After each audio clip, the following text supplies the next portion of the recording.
কে এত মজার মজার পিৎজা বানিয়ে খাওয়ালো আর কি আইটেমের পিৎজা খেলাম হোমমেড। সো সেটাই নিয়ে থাকবে আজকের ভিডিও। আসসালামু আলাইকুম এভরিওয়ান, ওয়েলকাম ব্যাক আরও একটি নতুন ভিডিওতে সবাইকে। অনেক দিন ধরে নর বাবাকে বলছিলাম যে তোমার হাতে পিৎজা খেতে চাই, অনেক দিন ধরে বাহানা করছিলাম। নর বাবা ফার্স্টে যখন পিৎজা বানিয়ে খাইয়েছিল, oh my goodness, it was so yummy, এত ভালো হয়েছিল যা বলার মতো না। সো সেম বাহানা নিয়ে আবার তাকে বলছিলাম যে প্লিজ বানিয়ে খাও। সো ফাইনালি সেই দিনে আসে পড়লো। বাট নরার বাবার শরীর অনেক খারাপ ছিল, অনেক খারাপ, জ্বর ঠান্ডা সব কিছুই মিলে একাকার ছিল। তারপর আমাকে তার সেই শরীর নিয়ে আমাকে পিৎজা বানিয়ে খাওয়ালো। সো এখানে অনেকগুলো ডো সে বানিয়েছে, বাট এতগুলো আসলে আমাদের খাওয়া হয় নাই, পরবর্তীতে এগুলোকে ফেলে দেওয়া হয়েছে। যেহেতু আমরা মানুষ ছিলাম অল্প, আর নরা বাবার শরীর অত ভালো ছিল না, আর এগুলো বানাতে এফোর্ট লাগে, ঠিক আছে, আর কষ্ট হয়। যারা পিৎজা বানায় বাসায় বানাও বা এটা সবাই মোটামুটি আমরা জানি। আর এই পিৎজার ফুল রেসিপি প্লিজ তোমরা কেউ চাইও না। সো এইসব ব্যাপারে আমি একদম ভালো না, আমি জাস্ট বেসিক যে রান্না বান্না সেটা করতে পারি। কোনো কিছু নতুন এক্সপেরিমেন্ট করতে আমি একদমই পারি না, যদিও করি পুরাটাই গোল্লা খাই। বাট এইসব ব্যাপারে নরার বাবা অনেক এক্সপার্ট, সে নতুন নতুন জিনিস ট্রাই করতে ভালোবাসে, আর যেটাই ট্রাই করে আলহামদুলিল্লাহ সবগুলোই মোটামুটি ভালো হয়। আর এই তো সে পিৎজা বানানো শুরু করে দিয়েছে। সো এখানে যে টিনের যে টমেটোটা পাওয়া যায় সেটা দিয়ে এই সসটা সে বানিয়েছে। নর্মালি সে হোমমেড সস বানিয়ে রাখে, শরীর খারাপের কারণে সে আর সেটা আর করতে পারে নাই। আর এখানে হলো সবগুলো ইনগ্রিডিয়েন্টস এখানে। সো এখন সে ফার্স্টেই টমেটো সসটাকে দিয়ে বেসটা আগে তৈরি করে ফেলবে। সো এটা সে অল্প করে নিয়ে পুরোটা ছড়িয়ে দিচ্ছে অ্যান্ড ভালো করে। দেন এখন এখানে যে ফ্রেশ যে চেরি টমেটোটা আছে সেটা সে এখানে কিছু অ্যাড করছে, অ্যান্ড তার সাথে হালকা করে একটু অলিভ অয়েল দিয়ে দেবে। অ্যান্ড এটাকে আই থিঙ্ক 6 থেকে 7 মিনিটস ডিপেন্ডস করে। সো হাফ মানে পুরোপুরি আই থিঙ্ক 80%-এর মতো এটাকে পুরোপুরি বেক করে নেবে।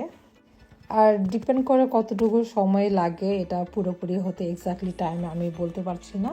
অ্যান্ড এটাকে এখন বের করে এটার মধ্যে চিজ অ্যাড করে দিচ্ছে, অ্যান্ড তার সাথে টুনা ফিশ অ্যাড করে দিচ্ছে। সো এটা আমরা ইটালিয়ান ভাষায় বলি তন্ন। সো এটার মধ্যে অনিয়নও যায়, বাট অনিয়নের গন্ধটা আমার কাছে তেমন ভালো লাগছিল না, সো বলছি ওকে অনিয়ন না দিতে। সো এটাকে 2 মিনিটের মতো বেক করেছে, অ্যান্ড এটাকে অলমোস্ট এই pizza ready. But first time যখন বানিয়েছিল, সো এটার যে মানে ক্রাঞ্চিটা একটু বেশি ছিল। ও আমাকে বলতেছিল যে এবার ডো বানানোটা আগের মতো হয় নাই। সো এখন সেখানে ফ্রেশ ব্যাসিল দিয়ে দিচ্ছে, আর এখানে ফ্রেশ মশালা দিয়ে দিচ্ছিল। আর এই পিৎজা থেকে এত নাইস একটা ফ্রেশলি স্মেল আসতেছিল, যা বলার মতো না। অনেক অনেক মজা হয়েছিল পিৎজাটা। আর পিৎজা যত থিন হবে খেতে তাও আরও বেশি ভালো লাগে। আর ঠিক বেস হলে আমার কাছে ভালো লাগে না, আই থিঙ্ক অনেকে লাইক করে। এটা ছিল আমাদের সেকেন্ড রাউন্ড পিৎজা। সো আমাকে 3 ধরনের পিৎজা বানিয়ে খাইয়েছিল। সো এটার মধ্যে সেমভাবে টমেটোর দিয়ে এটাকে বেস তৈরি করে নিচ্ছিল। দেন এখানে হালাফিনো দিয়ে দিচ্ছিল, হালাফিনো একটু ঝাল, অ্যান্ড তার সাথে অলিভ অ্যাড করছে, অ্যান্ড তার সাথে অ্যাড করবে কিছু ফ্রেশ চেরি টমেটো এটার সাথে। দেন এটাকে বেক করবে 6 মিনিটের মতো। দেন এটাকে বের করে এটার মধ্যে মাশরুম, দেন চিজ, তন্ন বলতেছি টুনা ফিশ দিয়ে দিচ্ছে। সো এটাকে এখন অ্যারাউন্ড 2 মিনিটসের মতো বেক করা হবে। দেন রেডি। দেখতে যতটা না ইজি মনে হচ্ছে, অনেস্টলি এই পিৎজা বানাইতে তার অনেক কষ্ট হয়েছে। অ্যান্ড তার সাথে ফ্রেশ মজারেলা দিয়ে আরেকটু বেক করব, তাহলে পিৎজাটা খেতে আরও একটু টেস্টি হবে। সামটাইমস কিন্তু ফ্রেশ মজারেলা থেকে কিন্তু পানি বের হয়ে যায়, বাট দিস টাইম দেখলাম যেখান থেকে পানি বের হয় নাই। অ্যান্ড এটার বেসটা একটু ঠিক ছিল, কারণ ওই রাউন্ড ওটার মধ্যে বসার কারণে পিৎজাটা একটু ছোটো হয়ে গেছিলো।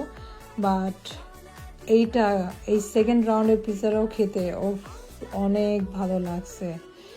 আমি এই ভিডিও এডিট করতেছি অ্যান্ড আমি নোরার বাবাকে অনেক থ্যাংক ইউ দিচ্ছি, অনেক দোয়া দিচ্ছি যে তুমি আমাদেরকে এভাবে বেশি বেশি করে বানায় খাওয়াই, বাট বেচারার অনেক কষ্ট হয়েছে এই পিৎজা বানাইতে। আর এই তো নাম নাম নাম নাম করে আমাদের সেকেন্ড রাউন্ড পিৎজাও আমি খাই ফেললাম, শুধু আমি একা খাইনি, আমরা তিনজনেই খাইছি। দেন এটা ছিল থার্ড রাউন্ড পিৎজা, আর এটা ছিল one of my favourite pizza, যা বলার মতো না, কারণ চিংড়ি মাছ আমার অনেক অনেক পছন্দ। সো এটার মধ্যে বললাম যে হালাফিনো একটু বেশি করে দাও, তখন একটু হালাফিনো দেওয়ার কারণে একটু স্পাইসি লাগছে, বাট মানে মুখের সাথে বাইট দেওয়ার সাথে সাথে মানে ভালো লেগেছে। সো বললাম যে ওকে, এটার মধ্যে বেশি করে হালাফিনো অ্যান্ড চিংড়ি মাছ দাও। এই তো নরা পুচির হাতে সবসময় আমার পারফিউম, আমার এনিথিং, আমার জিনিস তার হাতে থাকতেই লাগবে। আর এখানে আমরা মজারেলা ইউজ করেছি, এটা আমি ডিপ ফ্রোজ করে রেখে দিই, কারণ ফ্রেশ যে পিৎজার যে চিজটা ছিল ওটা শেষ হয়ে গেছিলো, ওইটার সাথে কিছু আবার ফ্রেশ মজারেলাও দিয়ে দিলাম। দেন এটাকে বেক করা হবে 2 মিনিটসের মতো। আর নরাপুচি আমাদের সাথে বসে আছে, কারণ এখন যে ওর যে সময়টা, আমরা যেটাই করি সেটাই সে আমাদেরকে ফলো করে, চুপ করে এইভাবে বসে আছে, সে তার বাবার সাথে দেখতেছে যে ওয়াজ গোয়িং অন।